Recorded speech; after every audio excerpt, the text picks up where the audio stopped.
So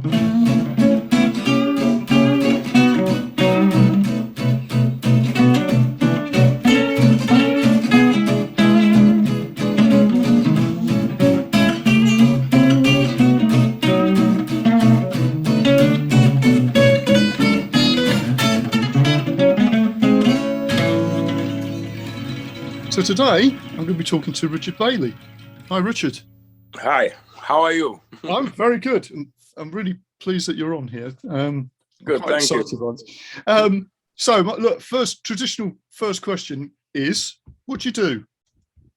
What do you do? What do I do? Well, I'm a drummer. I've been a drummer since about started around 8-9 years old, and because of my brother in Trinidad having a band, I was around, instruments. So I picked up the drums. I played a bit of bass, a bit of percussion, but the drums stuck with me, So I just carried on playing, So, what was your brother's the big influence, is it?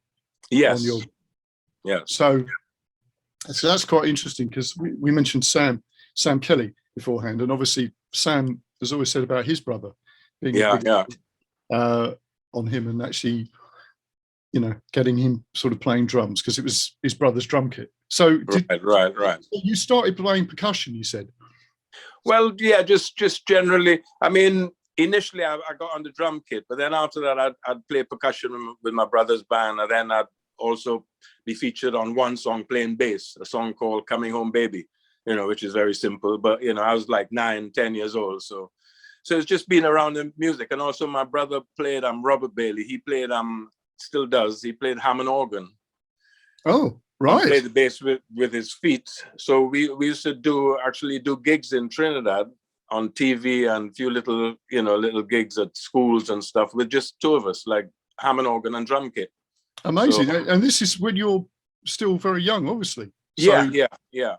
Well, so I mean, he didn't, how can I put it, he influenced me musically because he was around, but he didn't encourage me to actually play drums or anything like that. He just had a band, so I was just around and I did it, but we did play together. It's actually my sister who started me playing drums. Right. Because she got on the kit and played something. She played a little groove, doop, spak, doop, doop, spak. So being a younger brother, I said, she can do that, I can do that. So that's what really got me on the drums. Wow. It's just like an amazingly musical family. Yeah. Well, I mean, as I said, only my brother and myself really, but Trinidad is a musical place. You're around, and my father loved music, so he always had music playing, records. And although not being a musician, he did tinkle on the piano. He used to love playing Sweet Georgia Brown on the piano. I don't know how he learned it, but anyhow. Yeah, amazing. So tinkle though. So your brother, so it must have been obviously quite an important band for you to be doing so many gigs and stuff like that. Sorry, say that must what? The band that your brother was in Trinidad. Yeah. So, in those days they had a lot of what you call combo bands in Trinidad, and his band, it was a band called Group Solo. They were on the top bands. They had another band called Casanovas, another top band, and both of them featured organ. Monty Williams and Casanovas, Robert Bailey and Group Solo. So at the time, they used to do lots of parties. They call them fetes in Trinidad. You call them fetes. So they were very busy. And as I said, they had a lot of bands like that in Trinidad. And the music was also very diverse. Being in Trinidad, obviously they had a lot of Latin, but they were playing like Booker T and the MGs, a lot of Tamla stuff, Tamla Motown stuff, plus all the Latin stuff, plus Calypso stuff. And then also they'd utilize like soundtracks from films, like Ipcress File and big stuff like that, and play music. So, and it was very competitive, Trinidad still is musically, everything is a competition, which me personally, I don't really like, but in Trinidad, it's like, so the bands were competing against each other, my brother against Monty Williams. And Monty Williams, that's another famous family from Trinidad, David Williams, Buddy Holy Williams, his father was a bass player. David Happy Williams, he's a bass player in America. He's in New York, and he's a top-notch bass player, plays with Cedar Walton, played for many years with Elvin Jones. Back in the day, he did sessions with, with gospel bands and Roberta Flack. So as I said, Trinidad, because of those bands, we had a lot of good musicians, in different areas of music, drums, bass, keyboards. And a lot of them, most musicians from Trinidad tend to go to America. They tend to go to New York, Miami, Toronto, So as I said, it was a good environment to start playing music, That sounds incredible, because I think, it's like in a lot of these things, if you're surrounded by really great musicians, and it just seems like it's normal, if you see what I mean. But yeah, because it's so much entwined in the sort of the way they live. I mean, steel band everywhere. They've got a steel band, and they rehearse every night. Everyone goes and listen. Like when my brother band practiced at night, late night, the neighbors would be listening, and they would applause after. As opposed to being in England, as soon as they hear anything, they start calling the police and complaining. So it's a completely different environment. Well, no, that's amazing. That's incredible. Yeah, what a The other thing I thought was interesting, obviously, you're saying about your brother playing Hammond organ. I mean, because obviously that was such an important instrument at one point in time. Because it was, I was thinking like people like George Benson. A lot of his early stuff is with sort of Hammond organ and stuff like that. So it was, it was definitely. And you mentioned Booker T. Yep. It's so much a part of the sound, wasn't it? Of that sort of 60s. And well, Jimmy Smith, Jimmy Smith, Griff, all, groove home, a lot of organ-based music, Yeah. I was even thinking, obviously, I'm a guitar player. I was thinking about Grant Green. I mean, a lot of Grant Green stuff. With it as well. It's amazing. So, you obviously didn't stay in Trinidad. No.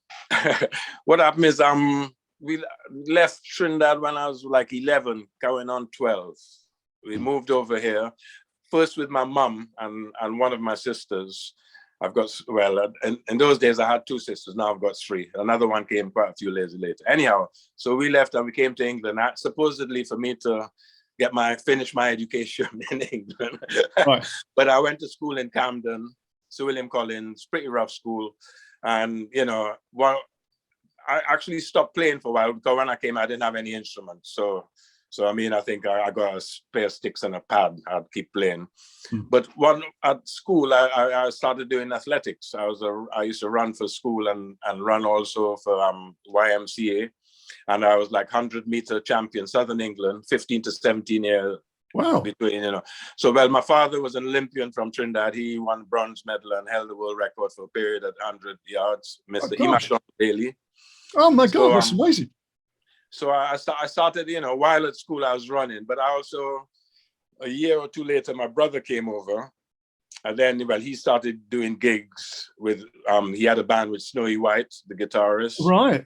So I got to meet all these people, and then I'd end up doing like typical every Saturday, he'd have a gig somewhere with these people in a pub somewhere. So I'd go along and again, sit in and jam.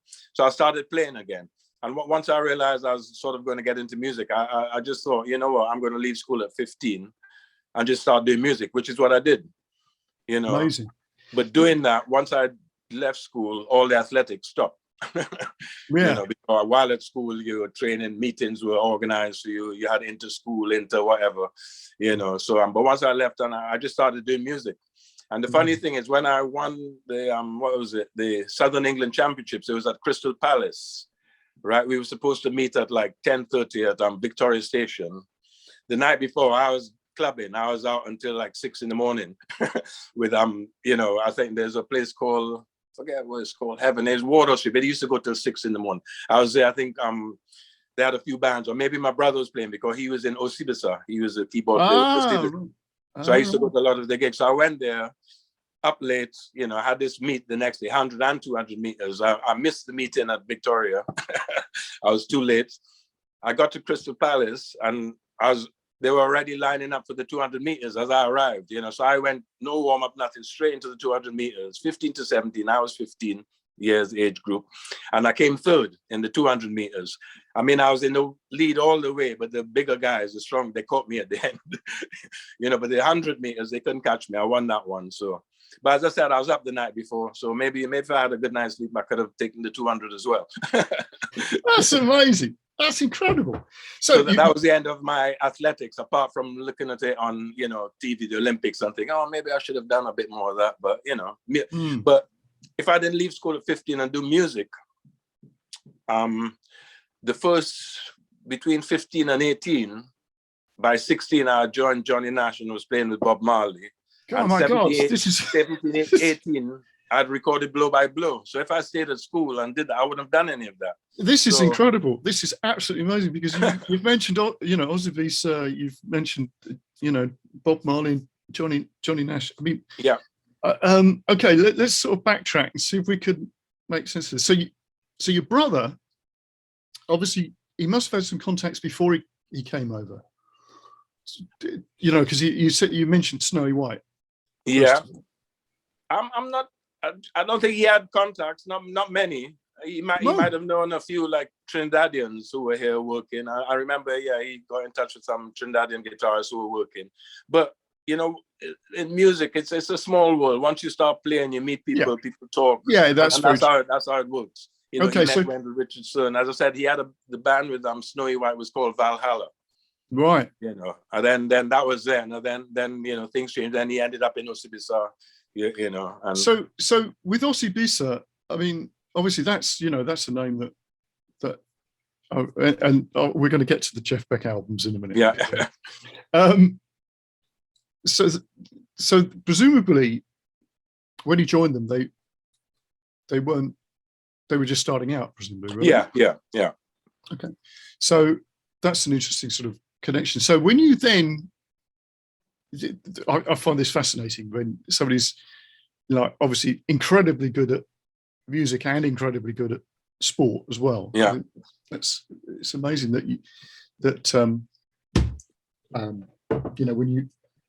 when you get that situation, there's something in a mindset about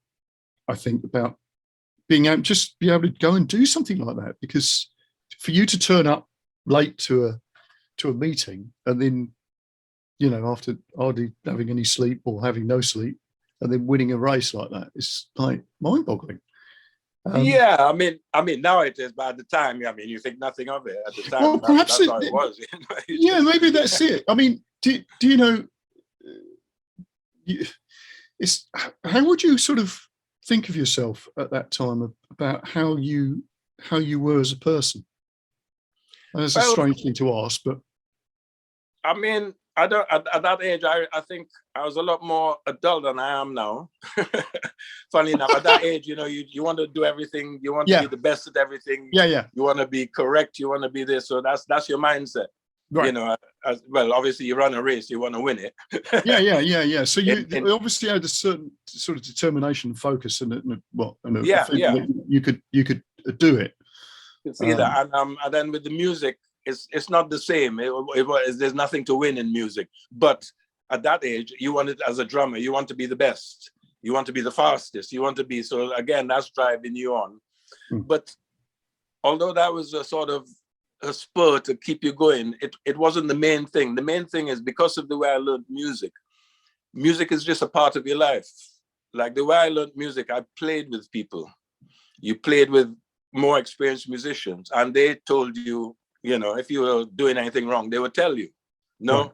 You're slowing down. No, you're speeding up. No, we don't need any fills. Thank you. So you learned like that, so it's just about the music. I'm self-taught. So I have, a lot of musicians today, they're taught from the beginning. Technically, they're taught how to read, the theory, everything. With the way I learned is completely different. It's by playing with people, word of mouth, hand to hand, you learn. Whether it's a keyboard player, another drummer, people just tell you what to do, how to do it. So you, as I say, it's something you just grew up with. Yes. And something I still have now. I've been playing drum for so long, and I still feel like a beginner. I feel, boy, you can never learn everything. You can never know everything. So every day is a new day. You play, and then each sort of situation you find yourself in musically, again, you adapt to it. Yeah. Now I could look back at the time. At the time, you're just doing it. I was doing loads. I ended up doing loads of sessions, which was good. I was making a lot of money, but at the end of the day, I found it wasn't good for me as a person or musically, because I lost that enjoyment of playing music for the love of it and sharing with people, whereby now I'm playing sessions where you have to turn up, oh, you have to play like this, you have to play this part, you know, and after, for example, I'll give you an example. People hear you on Jeff Beck and they love your playing, but that is totally free playing. That's me being me. Yes. There's no one producing me or saying what to do. Then suddenly you go to a session and now they start telling you, no, do this fill at the beginning. No, do this. No, play like Harvey Mason, play like Steve Gadd. And then suddenly I thought, wait a minute, what am I doing? You know, suddenly it's like, you know, again, I'm not putting it down. I'm just saying for me, I began to realize it wasn't too good for me, apart from making money and people getting to know about you. Yeah. So I sort of pulled out of the session scene and started more doing, Sorry. No, my battery is low. Damn. All right, it's okay, no problem. I mean, have you got a charger there? Or? I've got a charger. Shall I just go and get it quickly? Yeah, it's fine. Because I can edit that out. It's not a problem. Okay. So what fascinates me, because this is something that's part of why I'm doing this podcast about creativity, right? Because I'm obviously coming at this from a guitarist point of view. Yeah, but, you know, I've taught guitar, but I've seen things change in the way that music has been taught, particularly for guitar as a contemporary instrument. And I must say there must be an element of this for drums. But what we've ended up with guitar is it's almost become like a classical instrument, contemporary guitar, where, you know, people are being taught in a particular way, which is not what would have happened. It would have been much more like you said, where you play with other people. Yeah, you would work with other people, and they would say, "Oh yeah, you got that bit's wrong," or but you just wouldn't have been able to have learned everything exact, you know, because if you slowed something down on the record to work something out, you know, there was obvious chunks of things that you just couldn't hear properly, so you had to guess. Yeah. So you sort of always had to keep coming back to your own ability to play and to hear, and then to make, you know, be creative about what it was you were doing. And I don't see so much of that now, and I think it's sort of changed the nature of how music's happening. And you mentioned, and I want to talk more about the Beck thing in a minute, but you mentioned about the fact that it was sort of more for a free form playing. You were playing on that album like you play. Yeah. Are you still there? You just frozen a bit. Yeah, I'm there. I missed half of what you said there. Oh, right. Okay. So I was saying about you mentioned about on the album Blow by Blow, that was really more your style of playing. You were just you were playing, whereas, you know, because that's one of my, I must say, that and Wired, because I think, were you on Wired as well? Yeah, a couple of tracks played on Wired, and they were Backstage Pass. Those two songs. Oh, you're on Backstage, right? Okay, so Blow by Blow was like, at the time, was absolutely my favorite album, you know, because it was. I think Beck had been injured in a car crash prior to that. Yeah. So it was like the first outing after that incident, you know. And I think I must have at least attempted to learn every track on every guitar bit on there. I don't think I succeeded. Good luck. So, yeah, I know, exactly, because it was that sort of thing. You thought, what on earth's he doing now? Yeah. So, but you mentioned Johnny Nash and Bob Marley. Yeah. So how did you get those gigs? Is that via your brother or just? No. Again, through OSIBISA and my brother. There's a guy called Rebop Kwakuba, conga player from Ghana, percussionist. So I knew him, and he played with Traffic. Oh, right. Right. He was a percussionist with Traffic. Yeah, Kwakuba. But I knew him before that and all that. And he was working, I think they were all in Sweden, Johnny Nash, Bob Marley, Rebop. They were all in Sweden doing something. They were writing, but they were doing a film or something. They're making some music. And they were all hanging together. And Johnny Nash had just put out I Can See Clearly Now. Right. And was putting a band together. So Rebop recommended me. Wow. Because he knew of my playing and thing. But as I say, at that time, I was like 16, 17. Yeah, I was going to say 16 or 17. Wow. Yeah. So he recommended me to be in the band, which I was. I was part of the band. The band was called Sons of the Jungle, right? And Bob was part of that because Bob was living with Johnny, and they were writing together and working together because the Wailers were still back in Jamaica. Right. But Danny Sims was also involved, who was Johnny Nash's manager and also helped Bob Marley as well. Well, he ended up with his publishing and all that. But so they were all together. So I was just part of the band. So we gigged England, we toured England, up and down. And Bob Marley would come on within Johnny Nash's set and do a few numbers. We'd rehearse together, we'd record, we'd had endless recording. But in those days, you didn't know what you're doing. You were just recording all night sessions. And then we went to America. We did a tour in America, that was fun. My first trip to America with Johnny Nash and Bob Marley. Then part of that tour was opening up for Sly and the Family Stone, which was amazing. Wow. Some stuff there I could talk about, but I wouldn't talk about it. Right. No, I get you. Early days. Yeah. Oh, it's amazing. Fantastic. Oh, and that's how that has happened. Same with Blow by Blow. Yeah. After that, I was playing with a band called Gonzales, which was a London-based band. Yeah. Of a lot of session musicians, various rhythm players, various horn players. Yeah. So doing various sessions. Then I play with Max Middleton, Phil Chen on different sessions. And again, I think Max recommended me to Jeff. Right. And at that time, I didn't really know about Jeff, never heard of him, didn't know much. But Max said, "Oh yeah, come, Jeff is doing something, he wants me to come." So we had one jam down it was Blackheath, I think up. Just dropped out a bit. Yeah. So I caught that you were in Blackheath. Yeah, Blackheath. Band called Up had a studio there, and Jeff defended them. So we had one rehearsal there. We ran through the songs, and now we basically jammed the songs. So now was it. I think a week later, 2 weeks later, we were recording. Wow, because it doesn't sound like that at all. No, well, that's as well. Max says a lot of the songs we actually recorded without Jeff because Jeff was late every day. He would turn up, hours late. So instead of us sitting around, we say, right, let's just do it. We did quite a few numbers as a 3-piece. Phil Chen on bass, Max on keyboard, myself, and then Jeff did his stuff later. Some we did live, And as I said, it was totally. I mean, I know it was 1 or 2 takes each song. Max seemed to think each song was like 1 take. But basically, however many takes we did, you played however I wanted. I played however I wanted. I did whatever. I rearranged it, did however I wanted, and that was it. It was very free. Because as I say, it doesn't sound like that. And of course, obviously, the orchestral bits that George Martin puts on. Well, he added that afterwards. Exactly. But again, it doesn't sound like it was done like that. Yeah. It sounds incredibly orchestrated, the way that it's all put together. Right, so that's amazing. I just didn't know. No, it was very free. I said we did within a week. We'd done all the tracks. From Monday to Saturday, we'd done most of the tracks. So wow, that's awesome. I'm sure Jeff spent time overdubbing his solos or whatever. On the strings, and I did a bit of percussion afterwards as well.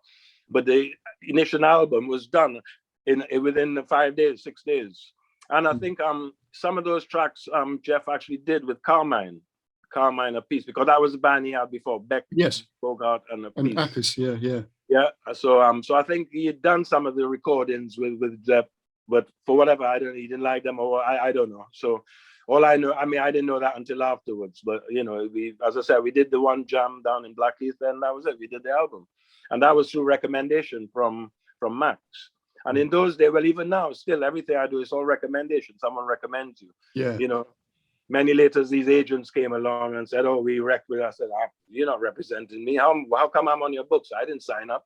And then from then on, all the business went down for musicians, because these agents took over, and that was it. Started booking musicians for very little money, and that's a different story. That's the business. The business. Yeah. So, because your obviously your technique, even at that early, how old were you when you did Blow by Blow? 17? Well, at 17, I was 17 going on 18 around there. Because your playing's amazing, if you don't mind me saying. The funny thing is, you say technique, my rudiments were very limited, very, very limited. I think even on that album, the most I'm using is double stroke, triplet, single stroke. That's it. I didn't know much more. I knew paradiddles, but I didn't use them as rudiments. I use them more for grooving. Paradiddle groove, like some of the groove is basically a paradiddle funking along. So no, my rudiments were very limited. I mean, I knew them. I practiced them out of my buddy Rich Neighbor. I practiced them, but the way I played was more from a rhythmic point of view. Yeah. I mean, it just, it's such a great album. I mean, everything about the album is just incredible. The way it sort of, as you say, it sort of grooves. Yeah. But that's the funny thing, because a lot of the stuff as a drummer I'm doing on there, if I did that now, the producer or the shop say, no, don't do that. Keep it straight. And that's what happened to me. The people kept on saying, oh, keep it out. No, we want pause on the bass. And boop, boop. So you end up, which is nothing wrong with that. But there are people who are good at that, who can read music and they do what they're told. I didn't learn like that. So it became difficult for me and I began to not enjoy it. I began to actually not enjoy being on a session. And as I said, I literally stopped doing it. I thought, no, I'll pull out of that. It's interesting you say that, because there's a story with Jimmy Page says about, because obviously he was doing thousands of sessions, wasn't he, on guitar, where he got to a point where, because obviously he was reading and whatever, and he learned to read because he could do more sessions, basically. Exactly. Yeah. And then he got to a point where there was one particular session he talks about where he had like a book of sort of music. And then that was it. He thought, I can't do this anymore. It's just not what I want to do. And then obviously the next stage of that becomes Led Zeppelin, which you think about how Led Zeppelin's music has that ability to sort of stretch, it sort of breathes, doesn't it? Because I think it was just getting away from that idea of having to do something in a particular way, because that's what what a producer wants and stuff. I mean, well, I said there's some musicians who are good at that and they enjoy that. That's what they like doing. They're not interested in doing their own stuff or whatever. They like, just go and play the part or do, and they're good at it. So it takes all types of musician. Of course it does. Yeah, and it goes back again to what I was saying about what I see about the education thing. With guitar, there's more of that type of thing of doing, not being yourself, but being able to fit into a role and to do what you're told.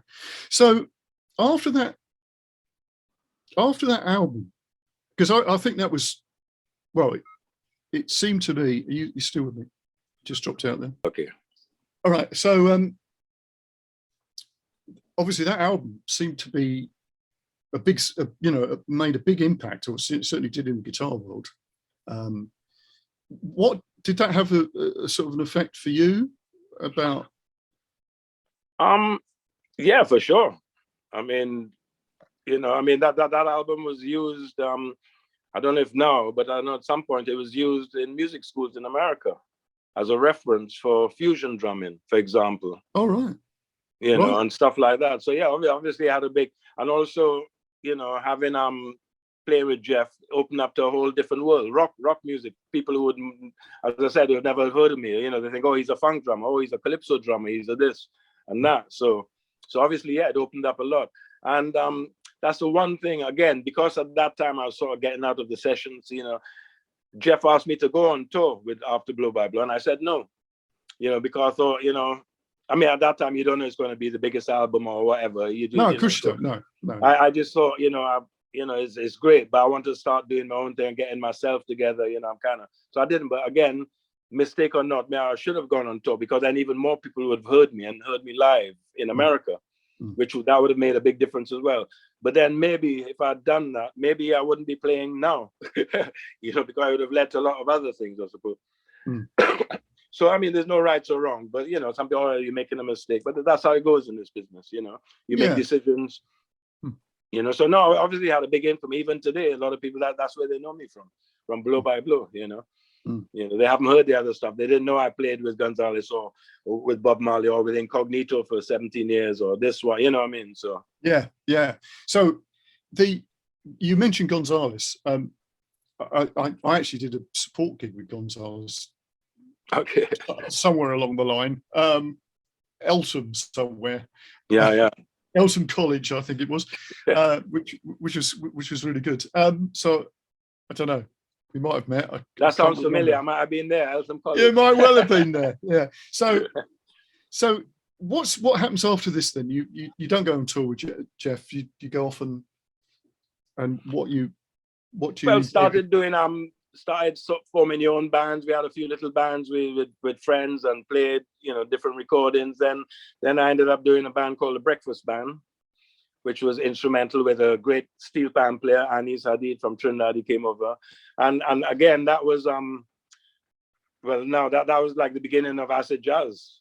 Yeah, right. What they call acid jazz funk. We started there. We Tony Monson and radio DJ. He liked us, and he put out a record called LA14 of ours, which did pretty good on the club charts. It was a little hit and all that, so we got known for that.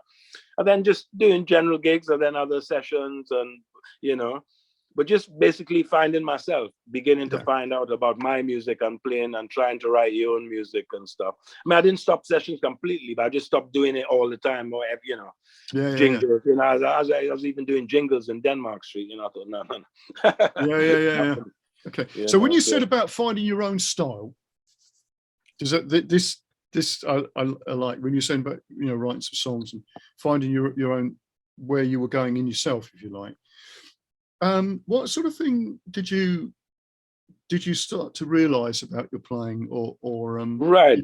Is there something you can mark out on that? Yeah, for sure. I mean, the first thing was, obviously I was into drummers, so I love Buddy Rich. I love Buddy Rich. I love his book Snare Drum Rhythms was one of the only books I've used. I mean, I've tried others, but that one has everything in it. So I love Buddy Rich. But then Billy Cobham came along, Vishnu Orchestra. So I really got into Billy Cobham. I love Billy Cobham's playing. That influenced on some of my playing on Blow by Blow. But then once I stopped doing the sessions, then after that, Steve Gadd, right? So what I did was, I realized, I can't follow Billy Cobham, whatever he does, however he plays, because it's not me. And then, as I said, Steve Gadd came along. Everyone was into Steve Gadd. And although I listened to him on records, I refused to listen to him or copy his drumming, because I already done that with, as Buddy Rich's thing. And then Billy Cobham influenced me in playing more forward as opposed to just being a backing drummer, playing more up front, So basically I stopped listening to drummers.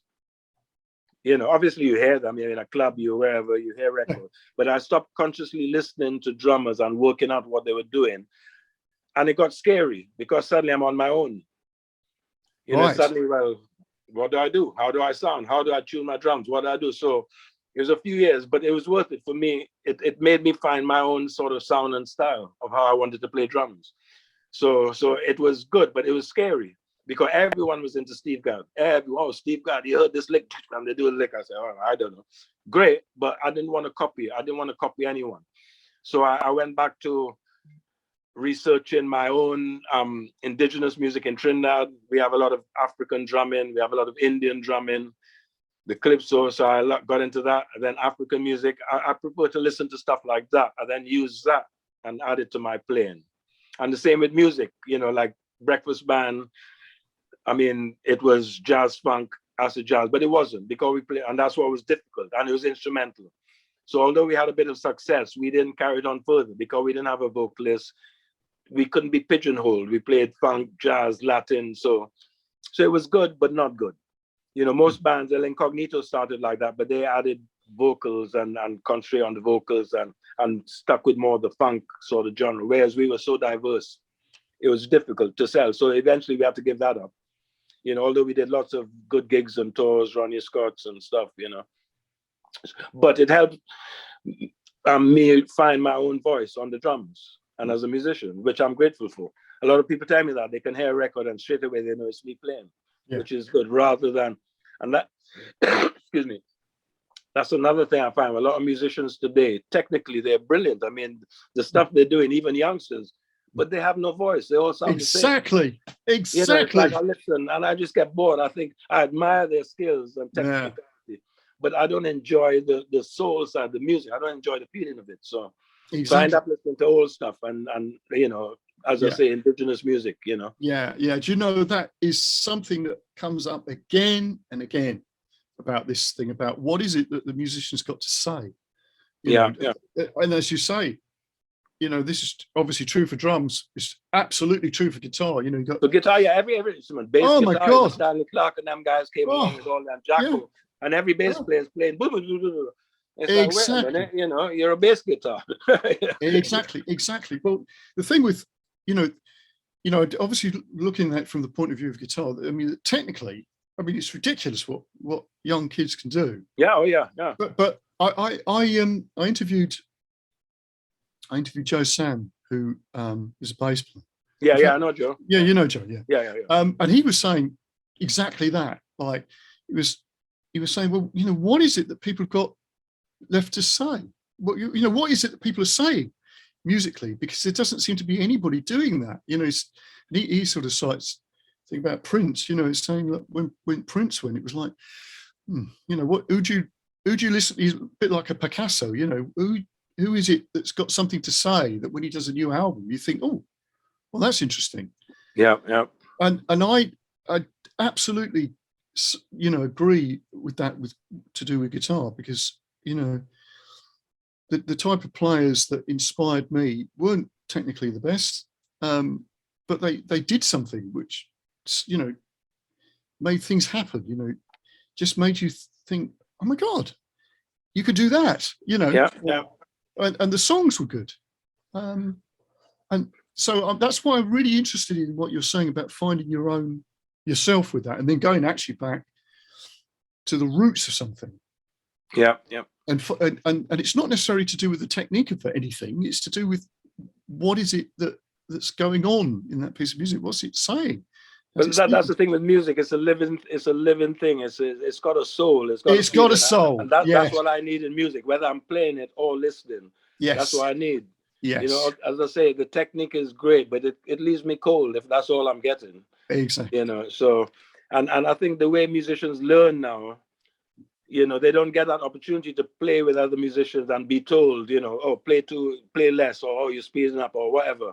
So they don't learn. They just, you know, you can, as you say, you can go on YouTube and listen to any drummer, any guitarist, break it down. It's all there, but it's not teaching you how to play, what to do. No. You know. So and that's what's lacking in music. That's why I like, as I say, I listen to an African drummer, or in Trinidad. I remember going to it's like a religious thing called Shango, Orishas. Yeah. And I'm listening to these 3 drummers playing outside a house on the street. And the depth of feeling from those 3 drummers is astonishing. I'm thinking, well, they're not being paid for that. No. You know, they're not getting any fame. It's literally their life. Their life and spirit is coming out of what they're playing. And that's what I like to hear and feel in musicians. Yeah. You know, when you get that, it makes you, you know, and it's not because they're playing a million notes. It's the way they play. It could be 1 note. You know, so that's what I'm looking for in music. That's why I like. And the funny thing is, after all these years, I'm now trying to play steel pan. And again, you know, it's like, well, you know, you play guitar, so I'm playing, I think, gee, now I've got to know all these chords and scales. And this. And it's the same thing. I hear all these guys, and I think, gee, I'm never going to be able to do that. But then I just have to remind myself, just do what you hear and how you feel it, and that's it. Yeah. You know, even drums, you know, I hear some of these drummers think, geez, and I can't do what they're doing there. You know, and I just remind myself, it's not about that. It's about music. It's about the feel. It's the spirit you put into what you do. Yeah. You know? There's a couple of stories that relate to what you're saying about the Trinidadian. You said the Orishas. Yeah. You mentioned that. Because Sam Kelly was talking about the Rastafarian drumming. Yeah. And I could sort of relate that to. I was in South America. We went to Ecuador, and there was a guy in Quito, just a chap sitting playing guitar on a street corner, you know, with a suit and a hat, but he was just playing, you know, a sort of Spanish guitar type of thing, and I could tell that the guy had taught himself, but it sounded beautiful, and it wasn't complicated or anything like that. It was just sort of real somehow. Yeah. And I just stood and listened to this guy play, and I thought, yeah, there's something there that you can't sort of quantify it or anything. It just sort of moves you. And I think that's the thing, that because you can't sort of teach that. That's the point. You have to find it. No, that's something you have to feel it. You have to grow up with it. You have to, Exactly. And I think that's something that's, obviously, hopefully when people listen to this, they'll, some people will pick up on that. But I think it was really important. Otherwise, again, what are you saying? You're playing. Yeah. Well, again, a lot of players, maybe they want to, but a lot of players like drummers, I find they sound like machines. Yeah. They want to sound like a machine, a drum machine. I've had that on a session where I'm doing a session and they've got a program part and they want me to play like the machine and sound like the machine. I said, well, wait a minute, use the machine. Yeah. I don't want stiff 16. I don't play like that. The machine will do it. If that's what you like, then use the machine. Don't ask me to do it. If I play my 16s, I have certain inflections, the way you do it, like everyone, you create a certain feel. Yeah, exactly. So as I say, it's not wrong or right. It's just what I want to be involved in or not involved in. And I think there's you need a certain amount of confidence or bravery about yourself to do that in situations. And I think that's often when people are starting out, that's difficult. Yeah. For people to realize they've got to come from themselves, because they always want to please whoever and whatever, So, yeah. So you mentioned Incognito. Yes. So tell me, how did that start? Right. Well, again, after, breakfast band finish and I'm around, I did, in between, I did a couple of world tours with Billy Ocean. Oh, right. Because, he had, When to Go and Get Stuff and quite a few big hits, suddenly, sad songs. So Jeff Whitehorn, presumably, didn't you? Who's that? Jeff Whitehorn. I think Jeff played guitar. He might have been on the sessions for Billy Ocean. But he wasn't on the tour. Oh, right. It was Vic Linton, guy from Barbados. Oh, okay. So we did a couple, and also, Billy's from Trinidad, like me, he's from Trinidad. So we did a couple of nice tours. But then one day after all that, I was sitting at home and the phone went and it was Bluey from Incognito. And he wanted, are you free to do, I think, a couple of weeks in Japan and Europe. This was around 1992. So I said, yeah, I could do that. So I went on a rehearsal and I did that and blah, blah, blah. And then I ended up being in the band for like 15, 17 years from that period. I stayed all that time. And then Blue would always say, well, he always wanted me in his band because he used to come and see me before he was playing. He'd come and see me playing with Gonzalez and all this. And he always had in his head, one day I'm going to be in his band. Cool. So we did it. And I said, so I ended up there for 15 years, 17 years, touring all over the world with Incognito. A great experience, great band. Yeah. Met many great musicians. Yeah. So I mean, as I said, it was a good time. But then after a while, again, the touring, the schedules were a bit, too much. A lot of traveling, playing the same day, the next day again. It was quite heavy going. So but musically fantastic and lovely. We did really great venues, jazz festivals, all Indonesia, Eastern Europe, all over the place. So it's really nice. And Blue is a great person to work with. Really full of energy, good. So, and the main thing is lots of good musicians passing through the band, whether horn players, bass players, keyboard players. So it's really good experience. Yeah, that's great, isn't it? When you're working with a band like that, where the caliber of the players. Yeah, so yeah.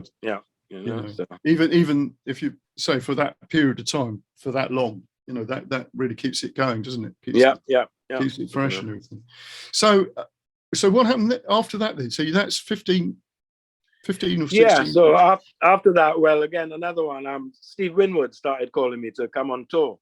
And for a couple of years, I couldn't do it. I was busy with Incognito. I couldn't do it. And I mean, I knew Steve from back in the 70s days, back with the time with Island Studios. We used to jam a lot together. Right. We actually, he put a band together first to do some gigs. One of those groups, Rebop, him, Chris Samquan, sax, anyhow. I think Stormy Umashta, we had like few major cities, Rome, London, Paris, blah, blah, gig. We rehearsed everything, but we didn't do the gigs. So, I mean, I knew him. We used to jam and record back in the day and all that. But I never actually worked with him, although we were jamming and stuff. So, as I said, like from where was it? 2006, 5 round. He started asking me to tour, so I couldn't do it. Then finally I could do one. So I did a tour, then another one. So then for a few years I was doing Incognito and Steve Winwood together. Right. And obviously that couldn't last. No. You know, because started clashing. This tour was overlapping this one and that one. So then I ended up going with Steve, you know, and becoming drummer with Steve for 8-10 years, you know. So that's how that happened. But then instead of Incognito, I'm now with Steve touring. So same gigs touring, but a bit less hectic schedule. Yes. because Steve's not a youngster and he can afford to take it a bit easier. I thought sort of what I was going to say, but yeah. Good. So so again, still touring, but the schedule was a lot easier, smaller band, everything. So I did that, enjoyed that. And again, up till 2 years ago, then he changed his band, although I don't think he's doing that much now. But so I'm not touring with him anymore at the moment. So yeah, so I from Incognito to Steve Winwood. And you know, again, just that's how it happens, you know. Yeah. So now I'm still doing a few little gigs, and now I've ended up with a band.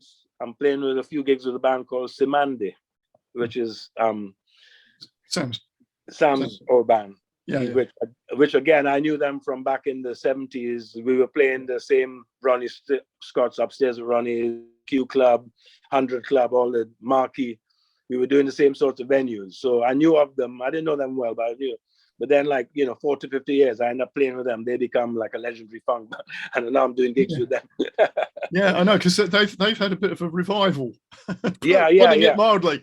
Well, I just saw the film. We did a gig a few days ago, a couple of weeks ago in Texas for the South by Southwest Film Festival. So I saw the film on. You're dropping out again, man. Music being sampled by other artists, Fugees, etc. You know, so.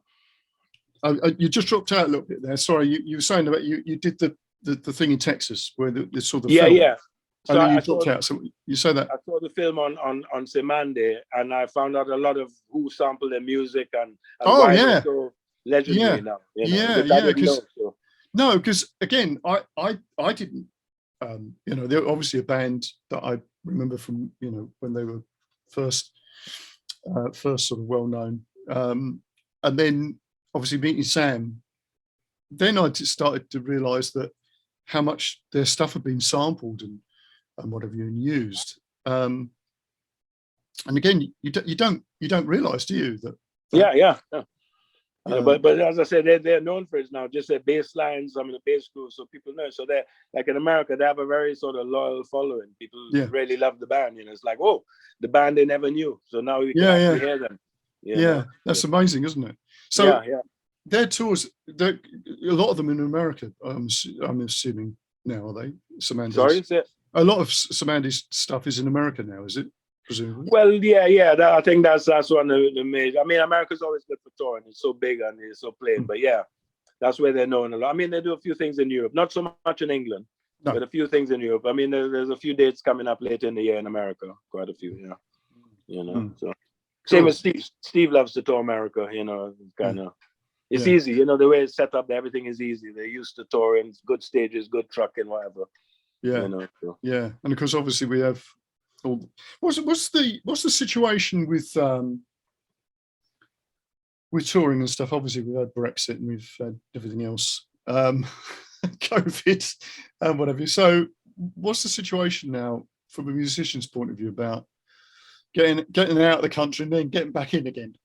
Well, it's a lot harder. I haven't really done anything in Europe. I had a couple of opportunities, but I couldn't do them.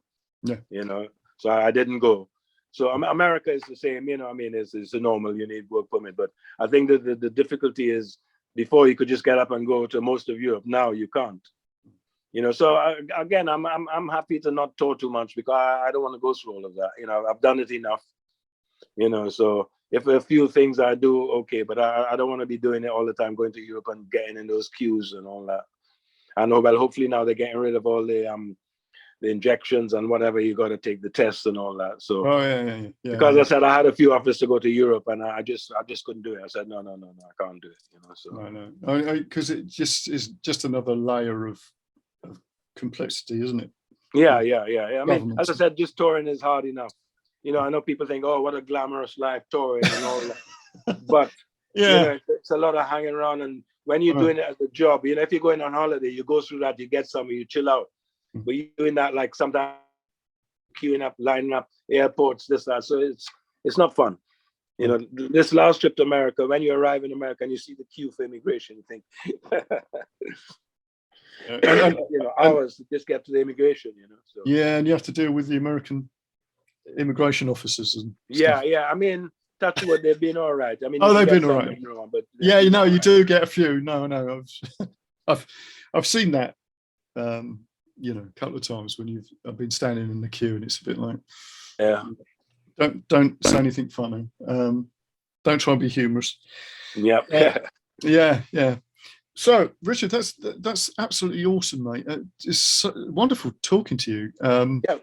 And as I say, for obviously the guitarists, you know, who listen to this, and there are quite a few, they'll be, you know, because everybody knows Jeff Beck stuff anyway.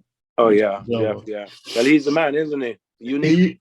He is the man. I mean, you know? I think what's interesting with that, going back to what we were saying about musicianship and